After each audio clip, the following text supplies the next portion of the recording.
पापा जी भी तो कमाते हैं, फिर भी सब तुमसे ही क्यों? आ गया सासू माँ का फोन अपने लाडले बेटे के पास। जरूर कोई ना कोई नई फरमाइश करनी होगी। साक्षी ने सचिन के मुंह से हेलो मम्मी सुनते ही बड़ी जोरों से चिड़चिड़ाते हुए कहा, जो कि सचिन के ऑफिस से आने के बाद रसोई में खड़ी उसके लिए चाय बना रही थी। लेकिन अब तो उसका सारा ध्यान सचिन और अपनी सास की बातचीत पर टिक गया। हेलो मम्मी, ये आप किसके फोन से बात कर रही हैं? आपके फोन को क्या हुआ? ये तो कोई और नंबर है। सचिन ने बहुत ही आश्चर्य से अपनी माँ सुनंदा जी से पूछा।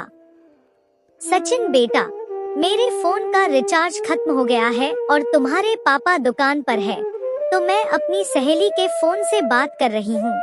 बस तुम मेरे फोन में रिचार्ज करवा दो, वरना हाथ बिल्कुल खाली हो जाता है। कोई जरूरत पड़ जाए तो मुसीबत। उधर से सचिन की माँ सुनंदा जी ने कहा, कोई बात नहीं मम्मी, आप परेशान मत होइए, मैं अभी आपका रिचार्ज करवा देता हूँ।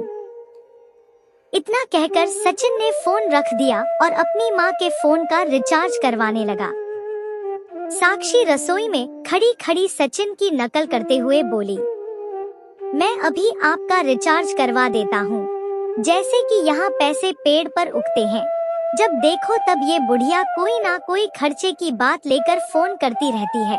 अब तो इसका कुछ ना कुछ सोचना ही पड़ेगा, वरना तो सचिन अपनी सारी कमाई उन पर लुटाता रहेगा। साक्षी अपने पति सचिन के साथ उसकी नौकरी के चलते दूसरे शहर में रहती थी। सचिन के परिवार की परिस्थितियां सचिन के नौकरी करने से पहले बहुत खराब तो नहीं, लेकिन थोड़ी सामान्य तो थी ही। हर खर्चे के लिए थोड़ा सोचना समझना पड़ता था। लेकिन फिर भी सचिन की कोई भी खुशी उसके माता पिता ने अधूरी नहीं रखी। अपनी छोटी सी कमाई में भी उसे वो सारी खुशियां दी जिस भी चीज का सचिन इच्छुक था। जबकि उनके 2 बेटे और भी थे, लेकिन फिर भी बड़ा बेटा सचिन, और वो भी इतना होनहार और होशियार हो तो कुछ तो दायित्व माता पिता का बनता ही है। फिर चाहे उन्हें अपने खर्चों से समझौता ही क्यों ना करना पड़े। बस उन दोनों की एक ही आस थी कि सचिन पढ़ लिख कर इंजीनियर बन जाएगा तो घर की परिस्थितियां बहुत अच्छी हो जाएंगी। वैसे तो उमेश जी हर जिम्मेदारी अच्छी तरह से उठाने की कोशिश करते, दाल रोटी तो चैन से चल ही रही थी। लेकिन सुनंदा जी बेटे सचिन से छोटे मोटे खर्चे बता ही देती, जो वो सोचती कि ये तो सचिन ऑनलाइन कर ही लेगा। बस यही सब कुछ साक्षी को बुरी तरह से खल जाता। वो ये बिल्कुल भी सोचना नहीं चाहती कि सचिन की अपने परिवार के प्रति भी तो कुछ जिम्मेदारियां हैं। साक्षी के दोनों देवर अभी भी अपनी पढ़ाई ही कर रहे थे, लेकिन जब साक्षी ब्याह कर आई और पगफेरे की रस्म के लिए अपने मायके गई थी, तब उसकी चाची और मम्मी ने बस यही समझाने की कोशिश की थी कि तुम्हारा पति इंजीनियर है, इसलिए खूब ठाठ बाट से रहना। उसकी सारी कमाई पर बस तुम्हारा अकेली का ही अधिकार है। उसे फिजूल में घर वालों के ऊपर खर्चा मत करने देना। सचिन को पूरी तरह से अपनी मुट्ठी में रखना, वरना वो सब कुछ अपने घर वालों पर ही लुटाता रहेगा और तुम बस खड़ी खड़ी देखती रह जाओगी।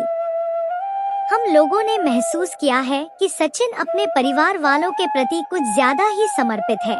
बिल्कुल सही कह रही है मम्मी और चाची आप लोग, साक्षी ने उनकी बात पर सहमति जताते हुए कहा। क्योंकि इतने दिनों में मैंने भी गौर किया है कि सचिन अपने परिवार के प्रति कुछ ज्यादा ही फिक्र करता है। लेकिन मुझे कौन सा ससुराल में रहना है, मैं तो 2-4 दिनों में यहाँ से चली जाऊंगी, फिर तो सचिन पूरी तरह से मेरी मुट्ठी में होगा। आप लोग बिल्कुल निश्चिंत रहिए। हाँ बेटा, लेकिन इस बात का बहुत ज्यादा ध्यान रखना। देखा नहीं था कि सचिन की मम्मी अपने बेटे को इंजीनियर बताते हुए कैसे गर्व से फूली जा रही थी। लेकिन अब ये गर्व करने का अधिकार उनका नहीं, तुम्हारा है। चाची और मम्मी साक्षी को भड़काने का प्रयास करते हुए बोली। मम्मी, चाची आप लोग मेरे ऊपर विश्वास रखिए, अब तो सचिन मेरा है, सिर्फ मेरा। आखिर उसने मेरे साथ 7 फेरे लिए हैं। साक्षी बड़े ही जोश के साथ बोली। बस यही अरमान लेकर वो बेंगलोर आ गई। अब तो बस मैं और सचिन, और तीसरा कोई नहीं। उसे चिढ़ तब आती थी जब वो देखती थी कि सास ने उसका यहाँ भी साथ नहीं छोड़ा। सचिन के छोटे भाई भी उसे कोई ना कोई खर्चा बता देते थे। सचिन तो अभी भी सबकी फरमाइशें पूरी कर रहा है, इसलिए अब वो सचिन से इस बारे में बात करके इस चैप्टर को खत्म करने की योजना बनाने में लग गई, क्योंकि इतने दिनों में उसे इतना तो एहसास हो ही गया था कि सचिन के लिए उसका परिवार बहुत ही ज्यादा अहमियत रखता है। इसके लिए उसे साम दाम दंड भेद सब अपनाना पड़ेगा। सचिन, आखिर ये सब कब तक चलेगा? साक्षी ने चाय का कप सचिन के सामने रखते हुए चिढ़कर कहा, क्या कह रही हो? क्या कब तक चलेगा? तुम्हें यहाँ पर कोई परेशानी है क्या? सचिन साक्षी की बातों का मतलब ना समझते हुए आश्चर्य से बोल पड़ा। मुझे कोई दिक्कत क्यों होने लगी? और इतना नादान बनने की कोशिश मत करो कि तुम कुछ समझ नहीं पा रहे हो। सचिन की बात ने तो जैसे आग में घी डालने का काम किया और साक्षी दुगनी तेजी से चिढ़चिढ़ाकर भड़क उठी। साक्षी, मैं बिल्कुल भी नहीं समझ पा रहा हूँ कि आखिर तुम कहना क्या चाहती हो। साफ साफ कहो तो बात कुछ समझ में भी आए। सचिन फिर से शांत और कोमल शब्दों में साक्षी से बोला, क्योंकि उसकी माँ ने उसे हमेशा विनम्र रहना जो सिखाया था, बल्कि जब वो साक्षी को लेकर बेंगलोर के लिए निकल रहा था तो उसकी माँ ने उससे खासकर यही कहा था कि बहू को कोई तकलीफ नहीं होनी चाहिए और उसके साथ कभी आवेश में मत आना। समधी समधन जी को मैंने वादा किया है कि आपकी बेटी हमारे पास पूरी तरह सुरक्षित है। बस इसलिए सचिन माँ की बात का सम्मान रखने के लिए और भी नम्र बना रहता। सचिन, हम लोगों को इस घर में आए हुए 3 महीने हो गए हैं, लेकिन जब देखो मम्मी जी और तुम्हारे भाई फोन पर कोई ना कोई फरमाइश सुना देते हैं और तुम उन्हें पूरा करने के लिए बेचैन हो जाते हो। साक्षी ऐसे बोल रही थी मानो उसके शब्दों में सबके लिए जहर भरा हो। क्या मतलब? साक्षी की बात सुनकर सचिन एकदम से चौंक उठा। उसे तो विश्वास ही नहीं हो रहा था कि साक्षी ऐसा भी कुछ बोल सकती है। क्या कहा तुमने? जरा फिर से तो कहो। सचिन, इसमें इतना चौंकने वाली कौन सी बात है? मैं कुछ गलत तो नहीं कह रही। हर 10-12 दिन में मम्मी जी या तुम्हारे भाई तुम्हें कुछ ना कुछ खर्चा बता देते हैं। उनको ये भी एहसास है कि नहीं कि हमें भी अपनी घर गृहस्थी बसानी है। साक्षी फिर से चिढ़ते हुए बोली, साक्षी, तुम्हारा दिमाग सही है या नहीं? वो माँ है मेरी, वो उन खर्चों के लिए मुझसे नहीं कहेंगी तो किससे कहेंगी? सबसे बड़ा बेटा हूँ मैं उनका। उन्होंने अपनी ना जाने कितनी उम्मीदों को मुझसे बांध रखा है। मम्मी पापा ने अपनी परिस्थितियों के विपरीत जाकर मुझे पढ़ाया लिखाया, मेरी हर इच्छा को पूरा किया अपनी इच्छा को मारकर, और आज मैं जो तुम्हें पति के रूप में इंजीनियर मिला हूँ ना, ये उनके ही त्याग और तपस्या का फल है। और रही बात मेरे छोटे भाइयों की, तो मैं उनका बड़ा भाई हूँ, मेरे ऊपर उनका भी पूरा हक है। ये कहते कहते सचिन भावुक हो गया। लेकिन सचिन, पापा जी भी तो कमाते ही है, फिर वो लोग तुमसे ही हर खर्चे को क्यों कहते हैं? साक्षी के शब्दों में अभी भी चिढ़ भरी हुई थी। साक्षी, तुम इन छोटे मोटे खर्चों को खर्च कहती हो।